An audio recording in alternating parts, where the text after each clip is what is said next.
ஜும்மா மஸ்ஜித் தௌபாவுடைய 6வது பாட்காஸ்ட் நாம் இப்போ அமர்ந்திருக்கிறோம்.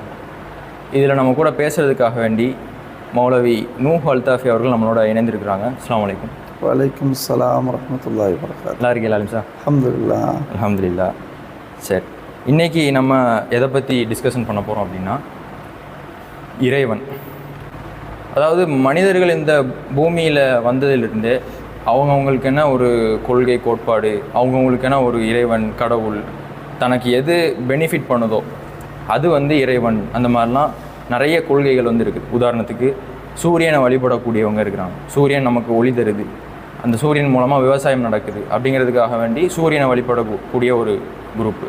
அதே போல் பசுமாடு, அது நமக்கு பால் தருது, விவசாயத்துக்கு பயன்படுது. இந்த மாதிரி அவங்கவுங்களுக்கு எதெல்லாம் பெனிஃபிட் தருதோ அதை அவங்க கடவுள் அப்படிங்கிற ரேஞ்சில் பயன்படுத்திட்டு வந்தாங்க. இப்போ பொதுவாக இறைவன் அப்படின்னா யார்?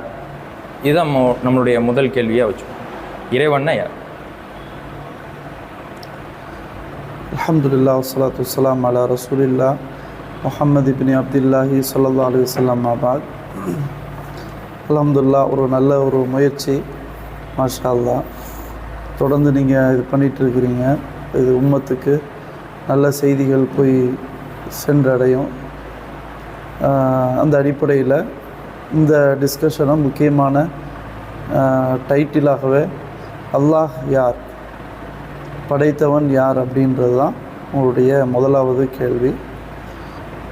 படைத்தவன் யார் அப்படின்றத படைத்தவனை குர்ஆனில் ஒரு சின்ன அத்தியாயத்தில் விளக்குறான். குல் ஹுவல்லாஹு அஹத் அல்லாஹு சமத் லம் யலித் வலம் யூலத் வலம் யகுல் லஹு குஃபுவன் அஹத். இந்த ஒரு 2 லைனில் இருக்கக்கூடிய இந்த வசனமே போதுமானது. அல்லாஹ் என்பவன் ஒருவன், அவன் எந்த தேவையும் மற்றவன், மனிதர்கள் போல எந்த தேவையும் கிடையாது. அவன் யாரையும் பெறவும் இல்லை, அவன் யாருக்கும் பிறக்கவும் இல்லை. அவனுக்கு நிகராக யாரும் கிடையாது. இதுதான் அல்லாஹ்ண்டா யார். அப்போ அல்லாஹ் அவனுக்கு எந்த தேவையும் கிடையாது. அவன்தான் நம்முடைய தேவைகளை பூர்த்தி செய்கிறான், தந்துக்கிட்டு இருக்கிறான். அதே மாதிரி அவன் யாருக்கும் பிறக்கவும் இல்லை, அவன் யாரையும் பெற்றெடுக்கவும் இல்லை. அவனுக்கு நிகராக யாரும் இல்லை, எதுவும் கிடையாது. அப்போது நம்ம அல்லாஹ் யார், கடவுள் யார், இறைவன் யார் அப்படின்றத நம்ம பார்க்குறதா இருந்தால் இதை பொருத்தி பார்க்கணும். இதை பொருத்தி பார்க்கும்போது அப்போ அது இல்லை அப்படின்னு வந்துட்டால் அதுதான் அல்லாஹ். பொருத்தி பார்க்கும்போது இல்லை, இந்த கடவுளுக்கு இன்ன தேவை இருக்குது, இந்த கடவுளுக்கு இன்ன தேவை இருக்குது, மனைவி இருக்கிறாங்க, பிள்ளை இருக்கிறான் அப்படின்னா கடவுளாக இருக்க முடியாது. எதையுமே டிபெண்ட் பண்ணாமல் இருக்கும், பண்ணாமல் இருக்கணும். அதுதான் சுருக்கமாக நம்ம எல்லாரையும் படைத்தவன் அவன்தான் இறைவன். என்ன படைத்தவன் ஒரு கடவுள், உங்களை படைத்தவன் இன்னொரு கடவுள்னு சொல்லி கிடையவே கிடையாது. எல்லாரையும் படைத்த ஒரே இறைவன் அவன்தான் அல்லாஹ். சரி, இப்போ இதில் என்ன கேள்வி வரும்னு சொன்னால், சில நாத்திகர்கள் இருப்பாங்கள்ல, நாத்திகர்னு சொன்னாலே கடவுள் மறுப்பு கொள்கை தான். அவங்க இறைவன் அப்படிங்கிற அந்த கான்செப்டை ஏற்றுக்க மாட்டாங்க. அவங்க ஏதாச்சும் இறைவனை இது வரைக்கும் யாருமே பார்த்ததில்லை, அதனால் இறைவன் இருக்க முடியாது அப்படின்னு சொல்கிறாங்க. இவங்களுக்கு என்ன மாதிரியான விளக்கம் கொடுக்கலாம்? அல்லாஹ் ஒவ்வொருத்தருக்கும் அறிவை தந்திருக்கிறான், பகுத்தறிவை தந்திருக்கிறான். மற்ற படைப்புகளை காட்டிலும் மனிதர்கள் அல்லாஹ் 6 அறிவை தந்திருக்கிறான். அப்போ அந்த 6 அறிவு பகுத்தறிந்து சிந்திப்பதற்காகத்தான் இறைவன் நமக்கு அப்படியான ஒரு அறிவை தந்திருக்கிறான். அந்த அறிவை வைத்து நம்ம யூஸ் பண்ணி பார்த்தாலே நிச்சயமாக இது கண்டிப்பாக ஒருத்தன் படைத்திருக்கணும், இது சாத்தியமே இல்லை, அதுவாக வந்தது அதுவாக அழியும்ன்றது சாத்தியமே கிடையாது. இப்போ நார்மலாக நம்ம ஒரு பொருளை உருவாக்குறது அப்படின்னு வந்தாலே அதுக்கு ஒருத்தர் தேவைப்படுது, சும்மா எதுவுமே வர்றது இல்லை. அப்படின்னு இருக்கும்போது பிரம்மாண்டமான இந்த உலகத்தை இப்படி அதனுடைய ஆட்சி, நிர்வாகம், கட்டமைப்பு கரெக்டாக போயிட்டு இருக்குதுன்னா கண்டிப்பாக ஒரு இறைவன் இருக்கத்தான் முடியும் அப்படின்றத நம்முடைய உள்ளம் ஒத்துக்கிடும், நம்முடைய அறிவு என்ன செய்யும், கண்டிப்பாக ஒத்துக்கொள்ளும். இப்போ உதாரணத்துக்கு சொல்வதாக இருந்தால், நம்ம தாய் தந்தை அவங்க மூலமாக நம்ம பிறந்து வந்தோம். எப்படி பிறந்தோம்? நம்ம எதுவுமாவே இருக்கலை. அப்போது தாய் தந்தை அவங்க சேர்வதின் மூலமாக அவங்களுடைய கருவறைக்குள்ளே சின்ன ஒரு சிசுவாக இருந்து அது ஒரு 2 கிலோ 3 கிலோ 4 கிலோ எடையுள்ள ஒரு குழந்தையாக, உயிருள்ள குழந்தையாக வெளியே வருதுன்னு சொன்னால் நிச்சயமாக நம்ம அறிவை வைத்து யூஸ் பண்ணி பார்க்கும்போது ஒரு கடவுள் இருக்கிறார், அதுதான் இறைவன் அப்படின்றத நம்ம அழகாக புரிந்து கொள்ளலாம். சரி, இப்போ அந்த இறைவன் அப்படின்னு நம்ம சொல்கிறோமே அல்லாஹ், அவன் வந்து எப்படிப்பட்டவன்? நம்ம அந்த சூரா இஹ்லாஸ் அந்த விளக்கம் பார்த்தோம். இதை தாண்டி இறைவன் அப்படின்னா அவனுடைய தனிப்பட்ட கேரக்டர்ஸ் அப்படின்னா எதை சொல்லலாம்? நிறைய விஷயங்கள் இருக்குது. அல்லாஹ்வுக்கு 99 திருநாமங்கள் உண்டு அப்படின்னு நம்ம படித்திருக்கிறோம். அவனுக்கு நிறைய பெயர்கள், பண்பு பெயர்கள்லாம் இருக்குது. அவன் அளவற்ற அருளாளன், கருணையாளன், நிகரற்ற அன்புடையவன், அவன் நீதிபதி, தண்டிப்பவன், கண்டிப்பவன், இரக்கமுடையவன், கொடையளிக்கக்கூடியவன், இப்படின்னு இறைவனுக்கு பல திருநாமங்கள் உள்ளன. அப்போ அதை நம்ம படிக்கும்போது நம்ம இறைவனுடைய முழுமையான பண்புகளை நம்ம தெரிந்து கொள்ளலாம். அது இஸ்லாம் வந்து மிக அழகாக சொல்லுது, என்னென்னலாம் அவனுக்கு பண்பு பெயர்கள் இருக்குது அப்படின்றது சொல்லுது. அதை நம்ம படித்து கொள்ளலாம். சரி, இப்போ அடுத்த கேள்வி என்னென்னா, இறைவன் கருணையாளன், அளவற்ற அருளாளன் அப்படின்னு நம்ம சொல்கிறோமே, ஆனால் இஸ்லாம் வந்து பல இடங்களில் நரகத்தை பற்றி பேசுது, இறைவன் தண்டிப்பதை பற்றி பேசுது. இந்த மாதிரி இறைவன் கருணையாளன் அப்படின்னு சொன்னால் அவன் எதனால் தண்டிக்கிறான்?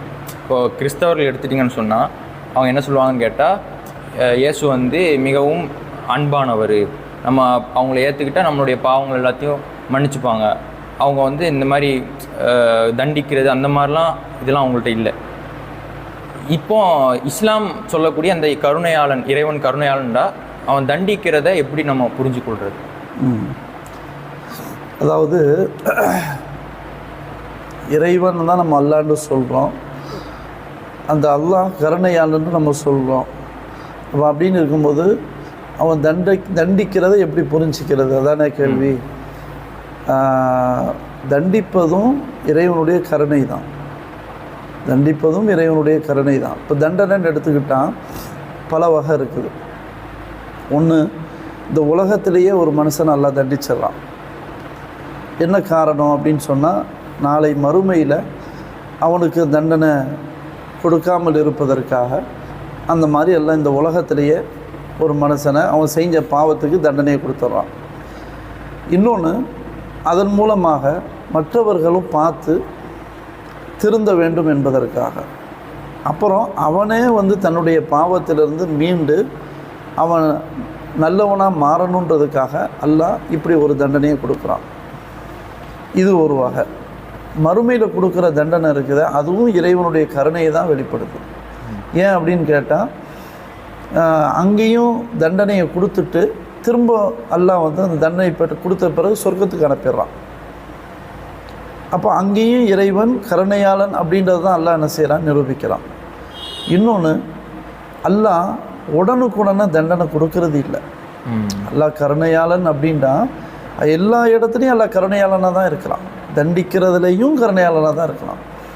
இப்போ உதாரணமாக மனுஷன் பாவம் செய்கிறான், உடனுக்குடனே தண்டனை கொடுக்குறதா இருந்தால் அதை அல்லாஹ்வே குர்ஆனில் சொல்கிறான். ஏன்னா வலவு யுஆஹிதுல்லாஹு الناس பிதுல்மிஹிம் மா தரக்க அலைஹா மின் தாப்பா வலாக்கி யுஅஹிருஹும் இலா அஜலின் முஸம்மா. அல்லாஹ் மனிதர்களுக்கு அவங்க செய்யக்கூடிய பாவங்களுக்கு உடனுக்குடனே தண்டனை கொடுப்பதாக இருந்தால் இந்த பூமியில் எந்த ஒரு ஜீவராசியும் மிஞ்சி இருக்க மாட்டாங்க. அதனால் அல்லாஹ் அவங்களுக்கு ஒரு குறிப்பிட்ட அளவுக்கு ஒரு தவணையை கொடுக்குறான்.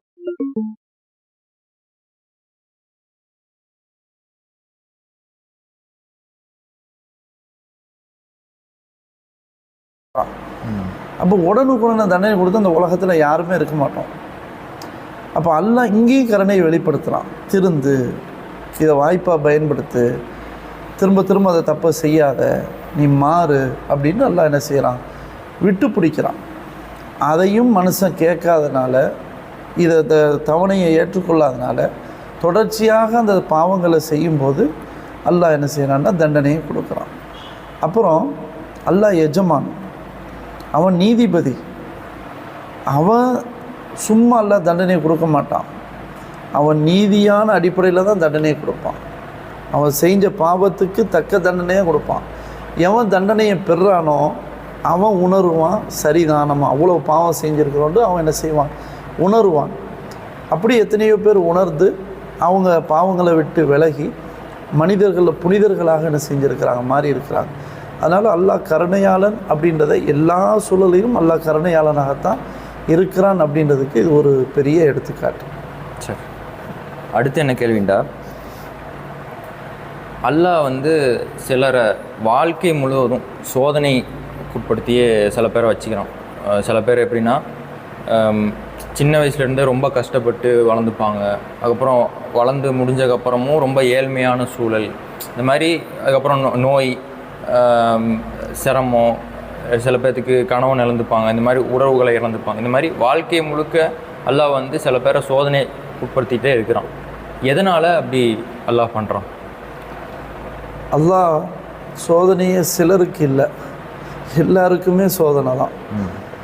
சிலரை அப்படின்றது இல்லை, எல்லாருக்குமே சோதனை தான். இந்த உலகத்தை பொறுத்தவரையில் இது ஒரு சோதனை களம். அல்லாஹ் அப்படித்தான் வச்சிருக்கிறான். இது ஒரு சோதனை களம். அப்போது இந்த சோதனை அல்லாஹ் ஏன் தர்றான் அப்படின்னா, அந்த சோதனையை நீ எப்படி எதிர்கொள்கிறாய், அந்த சோதனையின் போது உன்னுடைய உள்ளத்தில் அல்லாஹ்வின் மீது நம்பிக்கை எப்படி இருக்கிறது, நீ அல்லாஹ்வை முழுசாக நம்புறியா, அல்லது நிராசை அடைகிறியா, அல்லது மார்க்கத்திலிருந்து வெளியே போறியா, சைத்தானுடைய பாதையில் போறியான்னு அல்லாஹ் சோதிக்கிறான்.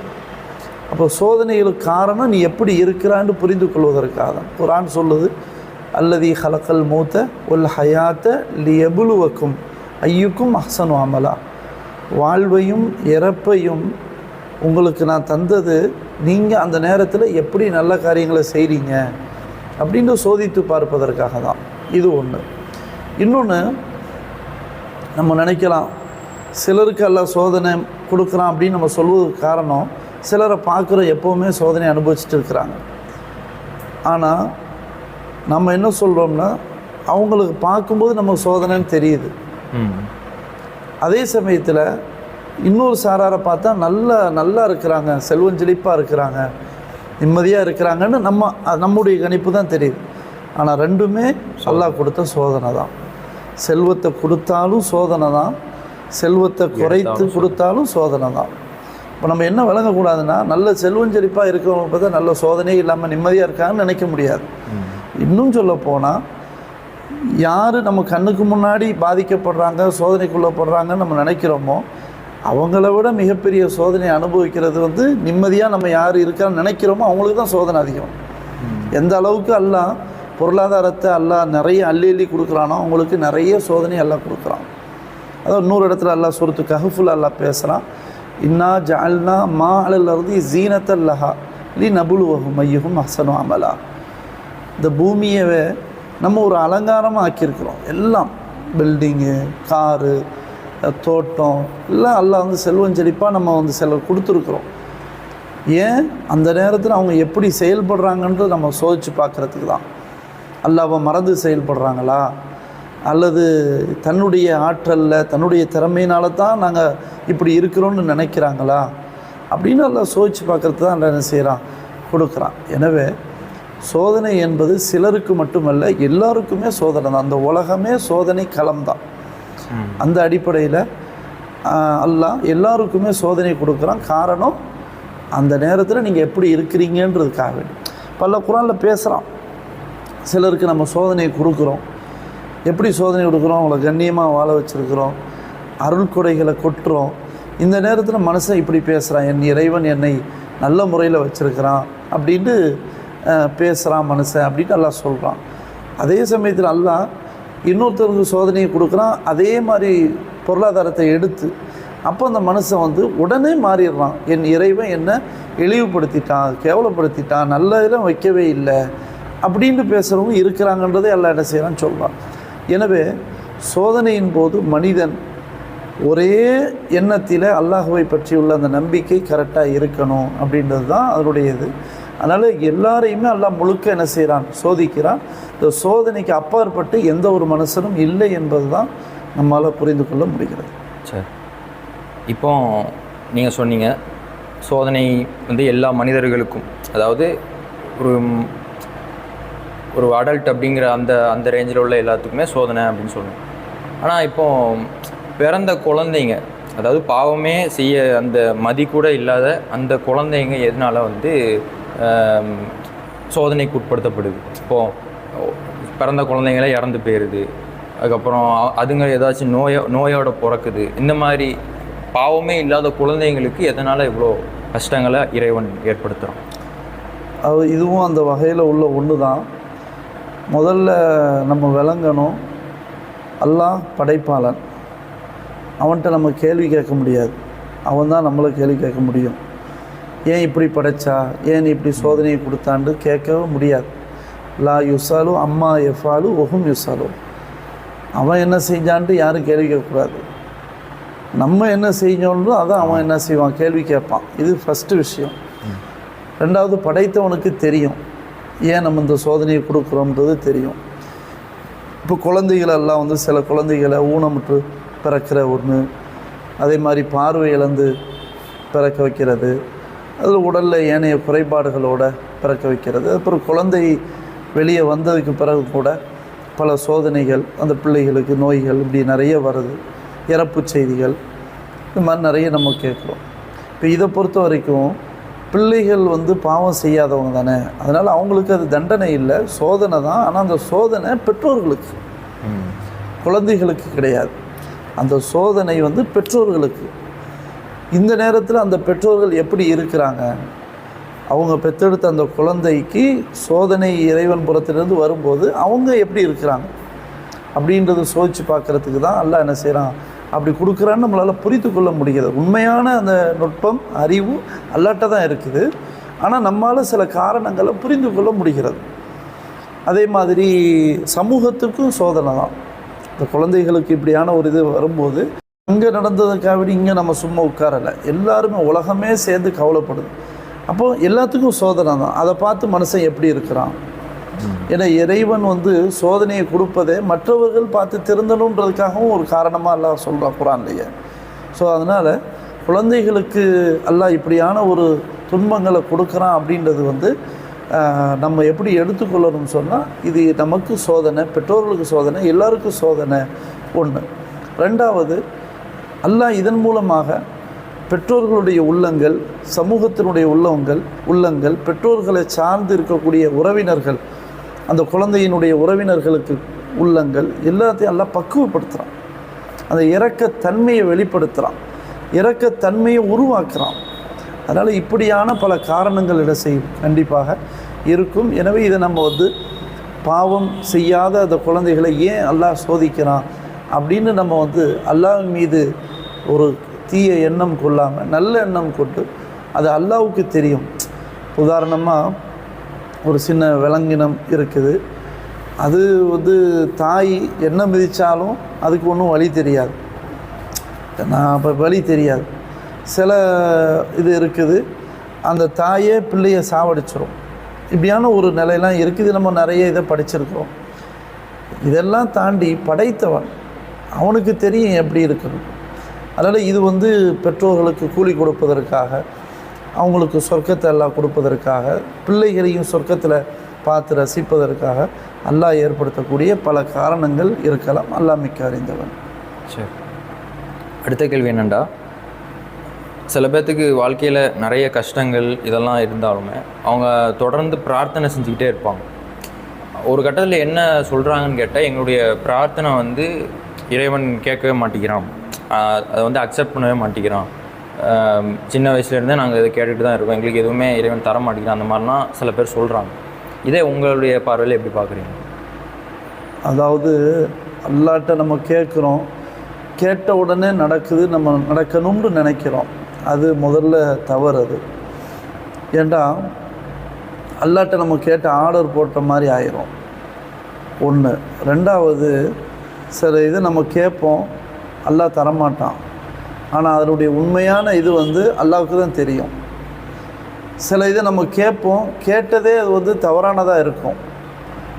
அதாவது அது நம்ம கேட்குறோமோ அது நம்ம கிடைச்சா அதை நம்ம ஒழுங்காக சரியாக பயன்படுத்த மாட்டோம். அப்படியான ஒரு சூழ்நிலை என்ன இருக்கும். அப்படி இருந்ததுன்னு சொன்னால் அல்லாஹ் வந்து அதை கொடுக்காமல் தடுத்து வச்சுருக்கிறான். ஒரு முஸ்லீம் எப்படி எண்ணணும்னா, பிரார்த்தனை செய்யும்போது நடக்காவிட்டால் அதுலேயும் ஒரு நலவு இருக்குது.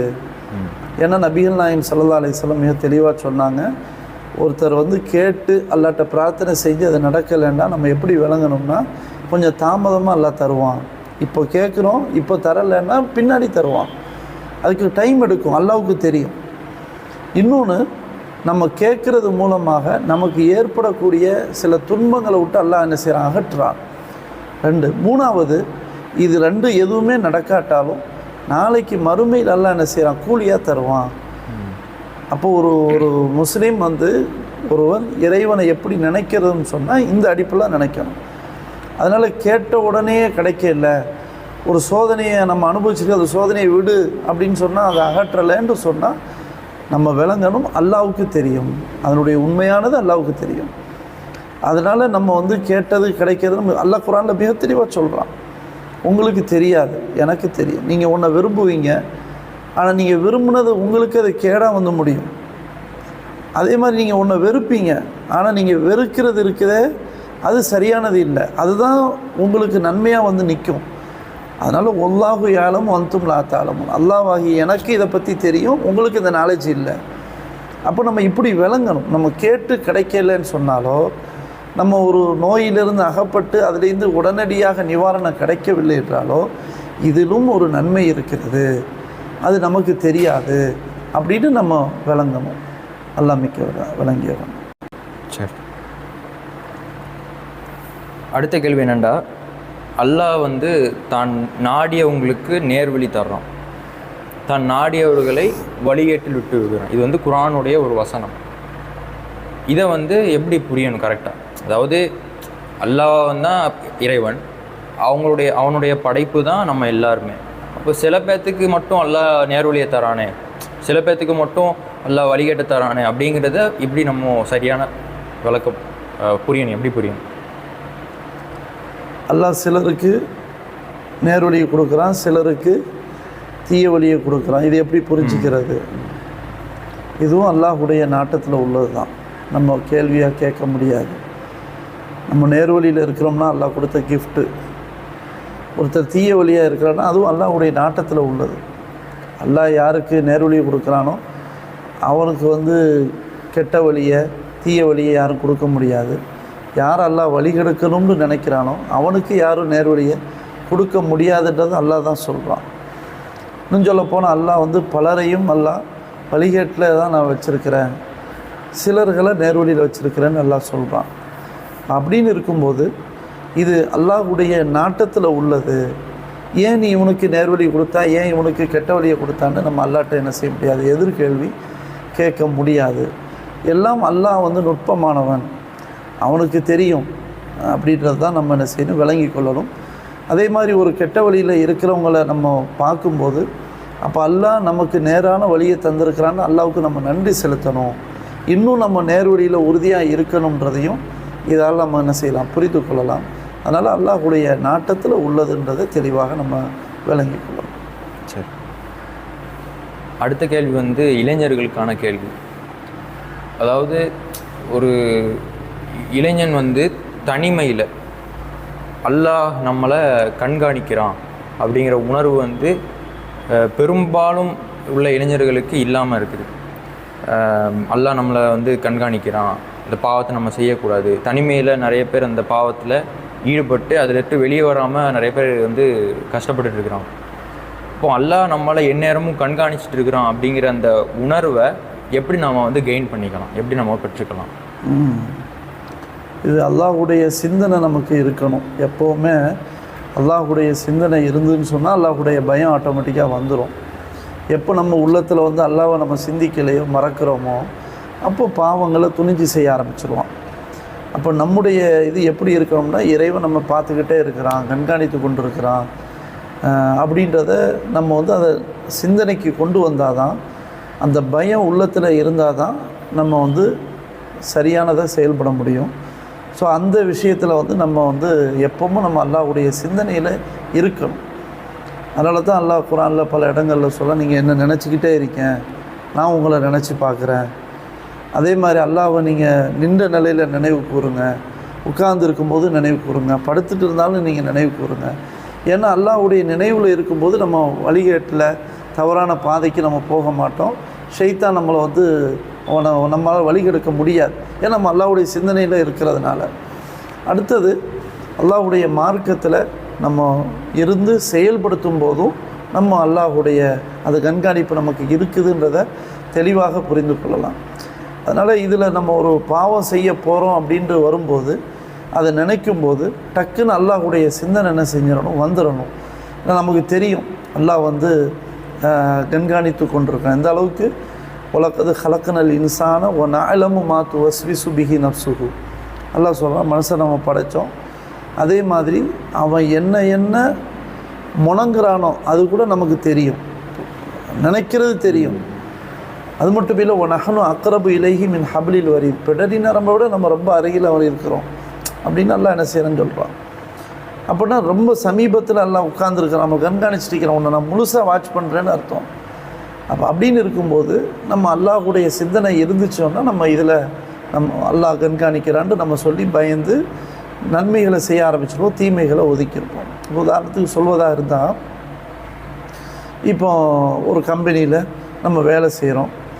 வேலை செய்யும்போது ஓனர் இருந்தால் ஒரு வகையாக நடக்கணும், அந்த ஓனர் இல்லாட்டா இன்னொரு வகையில் நடக்கணும். என்ன காரணம்? ஓனர் இருந்தால் நம்மளை பார்ப்பார், கவனிப்பார்.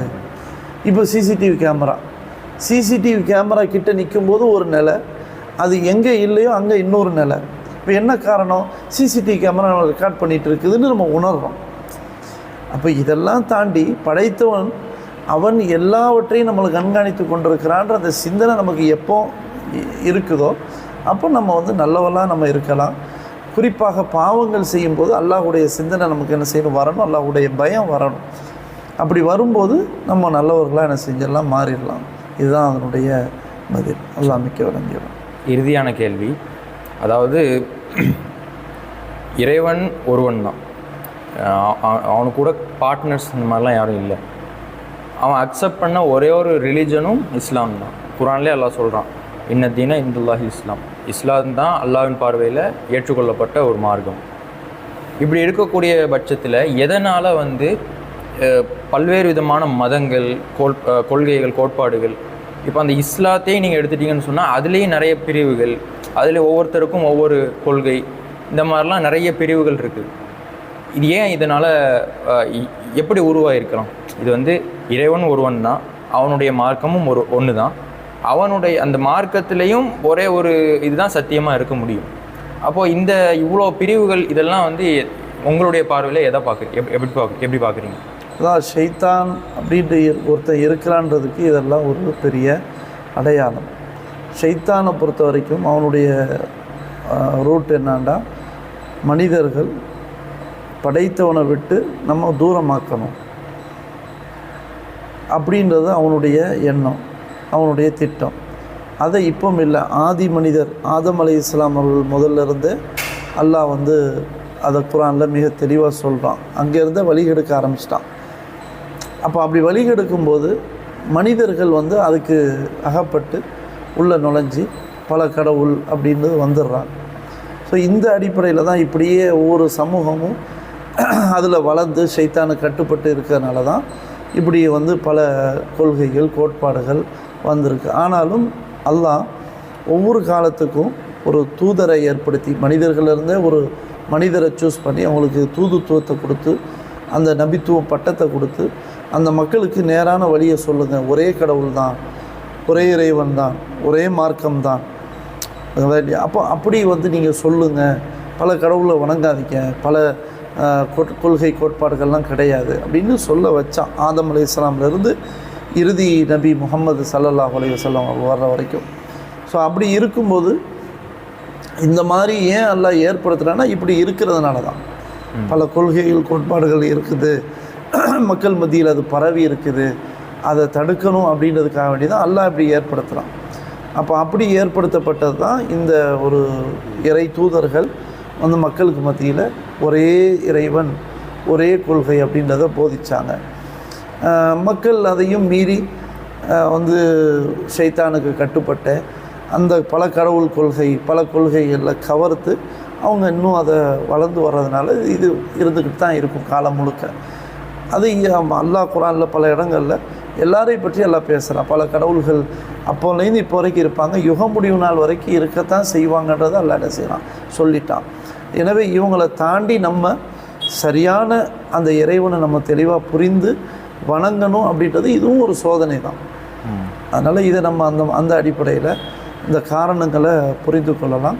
எனவே ஒரே இறைவன் ஒரே மார்க்கம் இஸ்லாம், அதுதான் இறைவனால் அங்கீகரிக்கப்பட்டதுன்றதை நம்ம தெளிவாக விளங்கிக் கொள்ளலாம்.